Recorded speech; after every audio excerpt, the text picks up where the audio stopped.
ce tout nouveau numéro de Unboxing, l'émission qui vous donne l'occasion de vous faire votre propre opinion sur un ouvrage, un peu spécial généralement, et le cas échéant de l'acheter ou pas. Mais en tout cas, vous le ferez en toute connaissance de cause grâce à cette émission. Aujourd'hui donc, émission un peu spéciale puisque j'ai reçu un petit colis. Voilà. Alors bon, l'autre côté, je vais pas vous le montrer, il y a mon adresse, faut pas déconner. Mais voilà, j'ai reçu un petit colis de la part d'un éditeur indépendant ayant fait une campagne sur Ulule que je suis assidûment puisque j'adore Michael Jérôme, pour ne pas le citer, et Laurent Lefebvre, tout ce qu'il peut faire. Donc je me suis fait un devoir de suivre Comics Initiative. Donc le colis que j'ai reçu aujourd'hui concerne plusieurs choses déjà. Hop. On a Bad World et Do Anything de Warren Ellis, et donc Apparat de Warren Ellis également. Alors on va essayer, contrairement à la vidéo précédente, de pas trop faire de reflets, mais alors bon, c'est pas gagné. Donc je tournerai l'ouvrage pour essayer d'avoir le moins possible de reflets. Donc on a deux ouvrages, un souple, que vous retrouverez à 16 € dans toutes les bonnes crèmeries. Il me semble que y a moyen de le choper sur les librairies qui auront participé à la campagne et qui auront soutenu le projet. Ici, celui-ci coûte 16 €, Bad World et Do Anything. On reviendra dessus après. Donc Comics Initiative, bien sûr. Et on a Apparat qui lui est en hardcover. C'est un beau bébé quand même. Il a... Alors vous dire le nombre de pages, ça j'en serais incapable là tout de suite maintenant. Mais est-ce qu'il y a les numéros? Auquel cas je pourrais vous donner? Non, il n'y a pas de numéro. Donc ça va être un peu compliqué de vous donner le numéro de page. Mais en tout cas, voyez, hop. Alors d'ailleurs, pour vous donner un ordre d'idée, on va le comparer à un format comics. Ok? Vous voyez, c'est format comics pour Bad World. Même s'il est plus épais. Hop. Et Apparat, alors là on est sur voilà, du beau bébé, un peu plus grand qu'un format comics. Et puis voilà, en termes de grosseur. Donc, et après nous reviendrons, j'ai envie de dire, ce sera la cerise sur le gâteau, sur la petite enveloppe qu'a fournie avec ces deux ouvrages Comics Initiative, qu'on reçoit à chaque campagne Ulule, bien sûr, puisque ayant participé à la campagne, nous repartons avec des petits goodies, des petites choses. Alors Warren Ellis, c'est un auteur qui a œuvré notamment sur Avengers, Hellblazer, X-Men, Iron Man, l'Iron Man de Warren Ellis, Extremis, qu'on a développé dans une chronique, mais aussi des titres indés comme Transmétropolitain, Planetary, Authority. Alors moi, Warren Ellis, c'est un auteur que je connais très très mal, en fait, que j'ai pu notamment lire chez Marvel, même des fois sans m'en rendre compte finalement, puisque je ne connaissais pas l'auteur, jusqu'à finalement Iron Man, puisque c'est vraiment un titre qui m'a tapé dans l'œil avec Granov. Il faut impérativement que je lise Planetary et The Authority. Alors il n'y a pas que lui sur The Authority, mais enfin voilà, il paraît que c'est mortel et que voilà, c'est pas possible que je passe à côté d'un truc pareil. En tout cas, le bonhomme, moi, me donne envie parce que voilà, il est un petit peu méta, un petit peu philosophique, et on va le voir dans ce bouquin parce que ce bouquin-là n'y fera pas exception. Et donc voilà, pour résumer. Donc c'est des titres, il me semble, qui ne sont jamais parus en France, ou tout du moins en VO. Donc là c'est traduit par les équipes de Comics Initiative, si je ne m'abuse. En tout cas, une équipe qu'ils ont choisie pour pouvoir le traduire. Et d'ailleurs je reviendrai sur la traduction, parce que même si je ne l'ai pas lu, j'ai vu 2-3 trucs qui m'ont vraiment plu, et je sais pas si c'est comment dire, commun à tous les livres qui sont traduits, mais perso moi j'avais jamais vu ça, et c'est juste une petite chose, mais moi qui m'a fait bien plaisir. Alors j'espère que je le retrouverai très vite dans le bouquin, sinon je couperai et je vous montrerai ça. Donc on va d'abord parler donc de Bad World et Do Anything, et on commence tout de suite avec Bad World. Alors Bad World est en 3 chapitres, d'accord. Celui-là donc fait plus de 93 pages, puisque Do Anything ça commence à 93 pages. Donc on a Bad World, ça pourra en décontenancer certains, de par comment c'est traité, mais alors il faut voir ça vraiment comme des parenthèses dans la... Alors, ça, c'est une parenthèse dans la vie d'Ellis et dans le travail d'Ellis, je trouve. C'est, comment dire, un travail, finalement, de journaliste, d'investigation. C'est une série d'observations, finalement, sur les bizarreries et les folies de notre monde. La folie humaine, finalement. Et donc... Warren Ellis écrit là-dessus, c'est magnifiquement, je trouve, dessiné par Burroughs, que je ne connais absolument pas. Mais en tout cas, j'aime beaucoup. On n'est pas dans du noir profond comme on va le voir sur une autre série de Warren Ellis, mais plus sur des nuances de gris. Moi, je trouve que bah, ça le fait, quoi. Et comme vous le voyez, finalement, il n'y a pas une bulle du récit illustré, plus que du comics. Mais il va loin, Pépé. Et ouais, non, il faut sauter dessus. Je pense que ça peut vraiment vous plaire. Mais il va loin, il va très loin. Donc effectivement, on est plus dans de la pensée, de l'auteur, illustré donc par Burroughs. Ensuite, on a des entretiens avec Burroughs qui ont été faits en 2003 et qui ont été du coup incorporés à cet ouvrage. Donc voilà, des entretiens avec le dessinateur. Et ensuite, nous passons à Do Anything. Alors, Do Anything, qu'est-ce que c'est? Alors, encore une fois, on n'est pas sur un format comics. On n'est pas du tout sur un format comics. On est sur des pensées de l'auteur, encore une fois. Avec un crâne robotique qui l'accompagne. Alors un crâne robotique qui reprend les traits bien sûr, hein, comme vous l'aurez compris, et surtout avec le cigare de Jack Kirby, le King Kirby, pour raconter l'histoire de la bande dessinée. Alors j'ai envie de dire c'est une étrangeté jouissive. Voilà, ça c'est ce que je voulais vous dire tout à l'heure en ce qui concerne le traducteur. Avant la note du traducteur, on a un avant-propos de Warren Ellis donc qui revient sur comment cette chose un peu bizarre, finalement, a été faite. On a une note du traducteur, et en gros, ça revient régulièrement. C'est-à-dire que c'est un traducteur qui... Alors, il y a deux solutions. Soit le mec est pas sûr de son coup, soit... Mais je pense pas. Je pense vraiment que le mec est sûr de son coup, mais... prend des pincettes nécessaires avec la langue de Shakespeare, puisque... Comme par exemple, nous on a le tu et le vous, aux États-Unis comme en Angleterre, il y a le you. Alors après c'est la tournure de phrase, j'espère que je dis pas de bêtises parce que je suis vraiment naze en anglais, mais c'est la tournure de phrase qui fait qu'on comprend qu'il y a une forme de politesse, mais sinon c'est you, ça s'écrit pareil, enfin il n'y a pas de souci. C'est un peu la même chose pour la bande dessinée. La bande dessinée est comment dire, traduit par comics en fait. C'est-à-dire que nous, la BD franco-belge, on l'appelle la bande dessinée. C'est traduit aux États-Unis par comics. Pour eux, c'est la bande dessinée aussi. Et du coup, y a un souci à ce niveau-là de traduction. C'est-à-dire que quand on s'entretient avec quelqu'un qui utilise à tire-larigot comics pour dire bande dessinée comme pour dire bande dessinée américaine, forcément, ça pose problème. Et moi, le fait que le traducteur se pose la question finalement pour nous, et justement la modestie finalement de se remettre en question par rapport à ça, me prouve beaucoup de choses en fait sur ce que fait Comics Initiative et sur les gens qui l'embauchent. Et j'adore le fait de dire les choses, de ne pas prendre parti et de dire attention, là peut-être que oui, peut-être que non. Et je trouve ça super. Alors je vais, voilà, hein. Donc l'auteur utilise indifféremment le mot comics pour parler de la bande dessinée américaine, mais aussi de bande dessinée en général, au sens le plus large. Pour plus de clarté, et pour éviter parfois des répétitions, il m'est arrivé de remplacer le mot comics par bande dessinée, quand ces réflexions portaient sur la forme elle-même. Et donc Nikolavitch, le traducteur. Et voilà, je trouve que c'est vraiment chouette d'avoir l'honnêteté en fait de dire ça, de dire qu'il a changé certaines choses, parce que forcément il doit prendre des décisions, le mec traduit, il va pas à chaque fois revenir, mais de le dire, je trouve que c'est hyper classe quoi.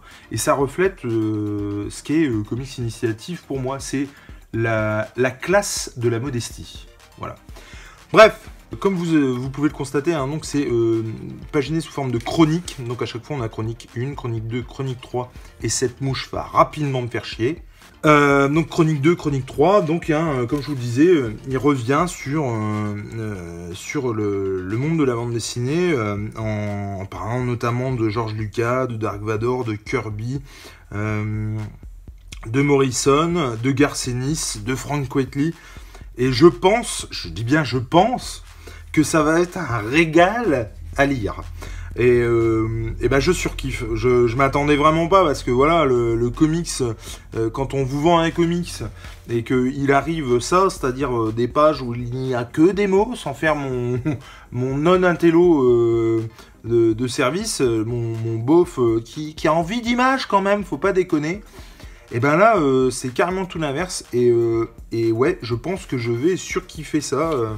Donc il y en a une paire, hein. Vous dire combien de chroniques, je vais vous dire en fait tout de suite, je vois pas pourquoi.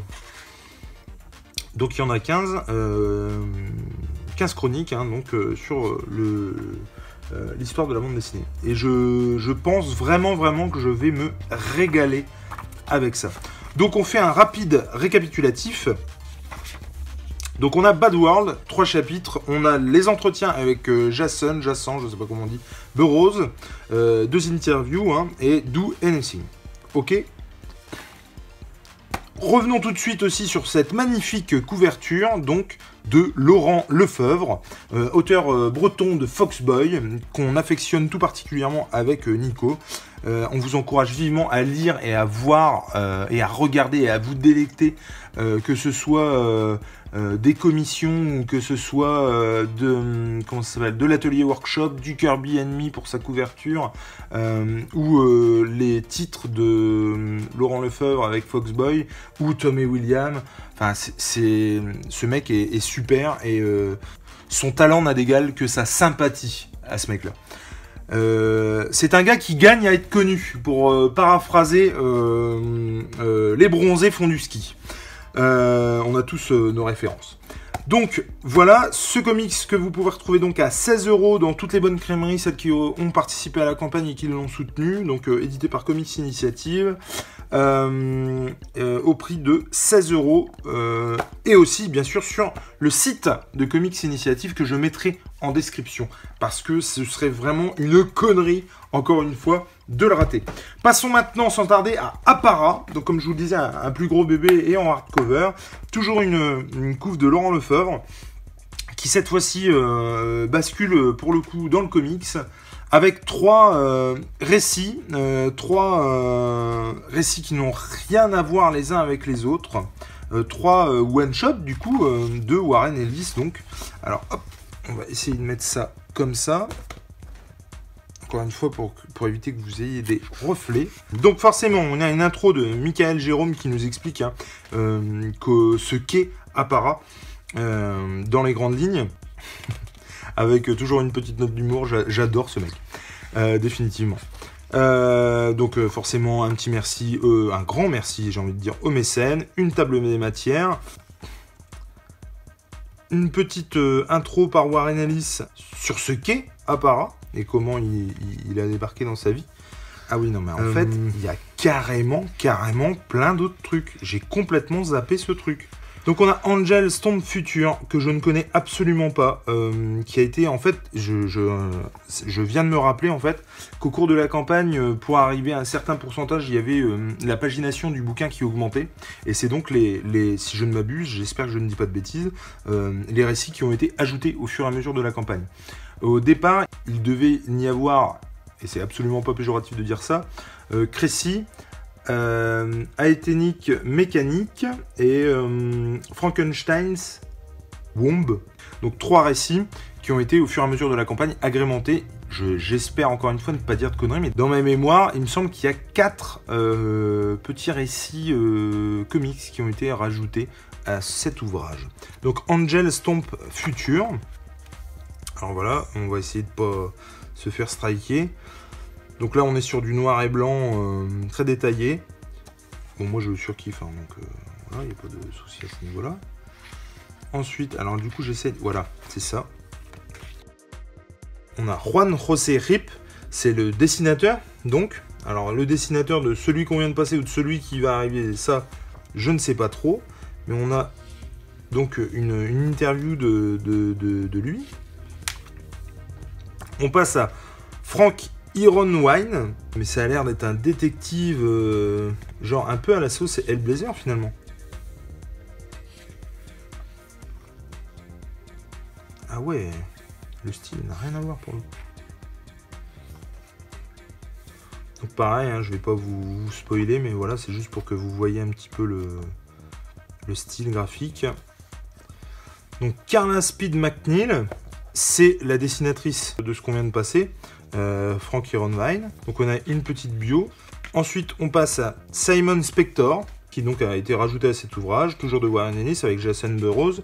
Le même Burroughs qui a mis en dessin Bad World. Ensuite, donc le récit de Burroughs et d'Ellis. Hop, hop, hop. Ah oui d'accord, donc là on est sur du noir et blanc très prononcé. Ça c'est vraiment mon kiff. Plutôt du blanc d'ailleurs. Ah ouais non mais ça je suis carrément preneur. Ouais, bah écoutez, c'est un grand oui, hein, j'ai envie de dire, parce que je me souvenais plus en fait qu'on avait rajouté des choses, donc voilà. Donc une petite bio de Jason Burroughs. Hop, hop, hop. Avec une petite interview. Punaise, c'est super. C'est hyper détaillé. Un nouveau récit de Quit City de Warren Ellis et Lauren McKibben. Une petite intro de... ouais, sympa aussi ça. Une petite intro de Warren Ellis, encore une fois. C'est très bizarre, ça fait très roman photo, très finalement photo dessinée. C'est très très spécial. Je me demande même si c'est pas des vraies photos à la base, quoi. C'est vraiment ouf. Une vision du pulp. Il y a beaucoup d'ajouts qui ont été faits par Comics Initiative. Et donc là, on a la dessinatrice avec une petite bio encore. Hop, hop, hop. Encore une aparté de Warren Ellis. Jean-Marc Lenné qui nous fait une petite aparté encore une fois sur Warren Ellis. Et donc là, j'espère que je dis pas de conneries quand je dis que c'est Crécy. Effectivement, c'est Crécy, donc c'est le récit dont je vous parlais. C'est un récit qui parle de la guerre de 100 ans, avec ce récit, Warren Ellis revisite l'histoire. Alors chacun en prend pour son grade, hein. Les Anglais, les Écossais, ceux qui avaient en face, ceux qui avaient dans nos rangs, enfin dans nos rangs, dans le rang qu'on suit au départ. C'est fait par Raolo Caceres, qui a notamment œuvré sur Crossed, si je ne dis pas de bêtises. Graphiquement, moi je trouve ça ouf, parce qu'on dirait vraiment de la gravure, quoi. C'est très très... Alors c'est en profusion, hein, vraiment, il y a une flopée de détails de malade à l'image. Donc ça peut vous donner un peu le ton graphique du truc. Encore une fois, je vais passer vite fait parce qu'on va pas... je vais pas vous spoiler le truc. Ah oui, on est vraiment sur du militaro-militaire, quoi. On est vraiment... je sais pas vous spoiler le bazar. Donc encore une fois, c'est hyper complet, quoi, sur Raolo Caceres. Donc on a une petite bio, une petite interview, une petite... elle n'est pas si petite que ça, d'ailleurs. Ensuite, on passe à Atérique Mécanique, qui lui est un récit à la sauce steampunk. Alors, pour ceux qui se demandent ce que c'est la sauce steampunk, qui n'ont jamais entendu parler de ce truc, même si je trouverais ça absolument incroyable, c'est tout ce qui concerne... En gros, c'est à l'époque Jules Verne, quoi. C'est comme si la machine à vapeur était encore là aujourd'hui et que finalement, ça a remplacé tout ce qui est... électrique, enfin voilà. Donc c'est tout ce qui est les jeux BioShock, Dishonored aussi. Donc on est vraiment dans un monde qui a évolué avec la machine à vapeur. Voilà, on va le dire comme ça, c'est beaucoup mieux dit en fait. Donc un récit qui se passe en Grande-Bretagne. Et là, ça nous met carrément dedans. On est en 1907. Voilà, avec des bateaux qui volent, de la vapeur, des nuages de vapeur. Donc on est dans un monde un peu... très poétique, c'est le steampunk poétique, j'ai vraiment l'impression. Ah mais carrément quoi. Oula, ça sent le robot steampunk pour le coup. Donc encore une fois, je vais vous passer tout ça pour ne rien vous spoiler. Tac, tac, tac, tac. On a du coup, sur l'auteur, hein, comme d'habitude, Gianluca Pagliarani. Avec un petit entretien à côté concernant ce dessinateur et l'affiliation avec Warren Ellis. Et ensuite, un récit qui m'intéresse tout particulièrement. Je sais qu'il y a une série, d'ailleurs, Frankenstein. Je me demande, je crois que j'ai déjà entendu Matt en parler. Il faudrait que je retrouve une de ses vidéos où en gros il parle d'un Frankenstein qui n'a jamais été fini de publier, ou alors en VO, en tout cas ça n'a jamais été publié en VF. Alors une série hein, sûrement qui n'a rien à voir avec Warren Ellis, hein. Mais en gros ouais je surkiffe le roman de Mary Shelley. J'adore les séries, j'adore les films qui ont été adaptés de ce truc. D'ailleurs si vous voulez voir un truc de ouf, Penny Dreadful sur Netflix met en scène en fait un Frankenstein et j'ai surkiffé ce Frankenstein. Pour tous ceux ce qu'est Frankenstein et ce qu'il représente, enfin en tout cas la créature du docteur Frankenstein, je vous invite vivement à aller voir Penny Dreadful sur Netflix. Donc Frankenstein's Womb, donc ils sont sur les coulisses finalement de l'écriture de Mary Shelley, du mythe de Frankenstein. Alors j'imagine fantasmé hein, par Warren Ellis et mis en dessin. Pouh, comment ça envoie du steak, j'adore ce truc, par Marek Oleksicki, qui a notamment œuvré sur La planète des singes. Et en fait, en le disant, ça ne m'étonne pas, parce que j'ai souvenir de noir très profond comme ça et très prononcé sur La planète des singes. De toute façon, La planète des singes, ça fait 2-3 fois que je passe à côté. Il y a un moment donné où je vais me prendre les tomes. Donc voilà, c'est un dessinateur polonais donc, qui fait du noir et blanc. Et vous commencez, je pense, à savoir que le noir et blanc, moi, ça me fait kiffer. Et surtout du noir et blanc comme ça. Parce que par exemple, je suis beaucoup plus noir et blanc comme ça que noir et blanc comme ça. Je suis même plutôt plus noir que blanc, si je peux me permettre. Et il y en a certains qui devraient en prendre de la graine. Et du coup, ouais, j'aime beaucoup ce dessin. J'aime beaucoup le mythe de Frankenstein. Et voilà, ce côté un peu nosferatesque. Un peu la sauce Dracula que j'aime beaucoup, et donc j'imagine que là on met en scène Mary Shelley donc qui va œuvrer sur Frankenstein. C'est finalement le vrai Frankenstein, si on peut dire. Et ben franchement ça, moi en tout cas là comme ça au feuilletage, j'ai envie de dire, ça me vend du rêve les gars, mais alors topissime. Alors qu'est-ce qu'on a à la fin? Parce que bon, ce serait vraiment dingue. Donc on a une petite bio encore une fois sur Marek Oleksicki. Entre parenthèses, je trouve ça vraiment ouf, hein, encore une fois, de rendre hommage à l'auteur, parce que bah, on sort un truc sur l'auteur quand même, c'est Warren Ellis qu'on met en avant. Mais je trouve qu'on met vraiment tout autant en avant les dessinateurs qui ont œuvré avec lui sur les différents récits. Donc on a une interview qui parle notamment de Moebius, de Mike Mignola, mais que j'ai hâte de lire ce truc quoi. Donc on a différents crayonnés, parce que bon, Comics Initiative ils sont comme ça, il reste des pages, bah on va mettre ça dedans, il n'y a pas de problème. Bon Dieu que je surkiffe. Donc voilou. Ensuite on a l'enfer de la traduction, donc j'imagine que c'est Alain Delaplace donc qui parle de la traduction et notamment sur Crécy. Et ça aussi, c'est génial de rendre hommage aux traducteurs qui œuvrent sur les différents ouvrages. C'est quelque chose qu'on voit jamais, en tout cas que moi j'ai jamais vu. Quand je dis on voit jamais, bien sûr, hein, c'est ma propre expérience de modeste lecteur de comics, de livres. Du coup on revient, et encore une fois cette modestie, cette honnêteté de dire voilà comment on a traduit, voilà comment on a fait, voilà ce que c'était avant, parce que par définition, à part acheter les différents ouvrages dans différentes langues, on n'a pas l'opportunité de se dire ah tiens c'était comme ça. Donc voilà ces petits encarts là, moi je trouve que c'est génial quoi d'avoir fait ça. Donc entretien avec Warren Ellis, avec encore une fois le dessin de Laurent Lefebvre en négatif. Donc entretien avec Warren Ellis qui fait ouais, 3-4 pages quand même. Merci aux contributeurs. Je prends pas trop de risques en disant que je dois être dedans. Et donc, voilà comment se termine Apparat. Et ben, mon colon, ça valait son pesant de cacahuètes. Donc ici, on est à 36 €. Donc si vous voulez l'acheter, soit en boutique, pour les boutiques qui ont participé. Alors, du coup, je peux peut-être vous dire même quelles boutiques ont participé, puisque j'ai vu, voilà. Merci aux mécènes.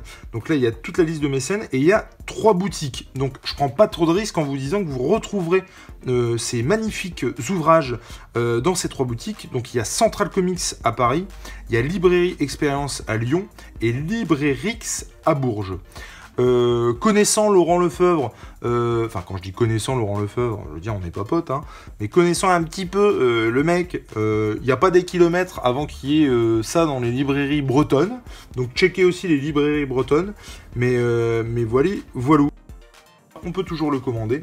Bref, Apparat, 36 € chez Comics Initiative, foncez, c'est de la bombe bébé. Alors, maintenant, on va finir avec la cerise, j'ai envie de dire le cadeau, le petit truc en plus, vraiment le truc qui fait plaisir. Donc la petite enveloppe de Comics Initiative, voilà, avec leur petit cachet tranquillou bilou. Et donc qu'est-ce qu'on a là-dedans? Alors ça, c'est tout ce qu'on a pu récupérer pendant la campagne, hein. Plusieurs choses qui ont été débloquées avec les paliers. Donc on a déjà 2 trading cards. Alors hop, je vais me lever pour voir si on les voit. Ouais, c'est ça. Donc voilà, 2 petites trading cards à collectionner, hein, pour toutes les campagnes Ulule de Comics Initiative. On a ça, je sais qu'il y en aura aussi avec la campagne de Troisième Souffle de Comics Initiative. La campagne Lost Dog est finie depuis hier, il me semble, et là en ce moment vous pouvez choper les contes du givre, donc chez Comics Initiative. Je fais en fonction des finances, forcément. Et donc ça ne serait tardé. L'ami G l'a pris, l'a conseillé, et il a tout à fait raison, parce que mon Dieu que ça envoie du lourd aussi, ce truc. Ensuite on a une petite carte reprenant le crâne de l'ami Jack Kirby. Voilà. En fait je vais pas me rasseoir, c'est complètement naze. Ici on a Aérétique Mécanique avec un fabuleux Ex Libris en noir et blanc. Franchement, c'est magnifique, voilà, à encadrer. Topissime. On a un petit badge. Voilà, il a fait le focus. Donc, encore une fois, avec le crâne de Jack Kirby. Le King. Un nouvel Ex Libris de Frankenstein's Womb. Punaise que j'aime ces noirs et blancs. Définitivement. Et j'imagine qu'on va finir avec Crécy. Un furieux parallèle à mettre avec la gravure, quoi. C'est vraiment un truc de malade. Qui regorge de petits détails. Enfin, c'est vraiment ouf. C'était la campagne Ulule d'Apparat et de Bad World et Do Anything. J'ai été ravi de participer à cette campagne. Je suis encore plus ravi de recevoir ce colis chez moi. Je vais me délecter de ces lectures et de ces dessins. Je vous encourage vivement à suivre Comics Initiative et toutes les campagnes Ulule qu'ils peuvent mettre en place en ce moment, plus tard, avant. Renseignez-vous, essayez de choper ce que vous pouvez choper. Il y aura le site en description. Allez faire un tour, c'est que du bon. Vous pouvez pas vous tromper. Voilà. À la base, l'un des premiers projets, c'est quand même Kirby Enemy. Excusez-moi du peu. Allez, voilou, c'était le 2e numéro de Unboxing. Je vous remercie de m'avoir suivi pour ce 2e numéro. Bonne journée à tous. Ciao!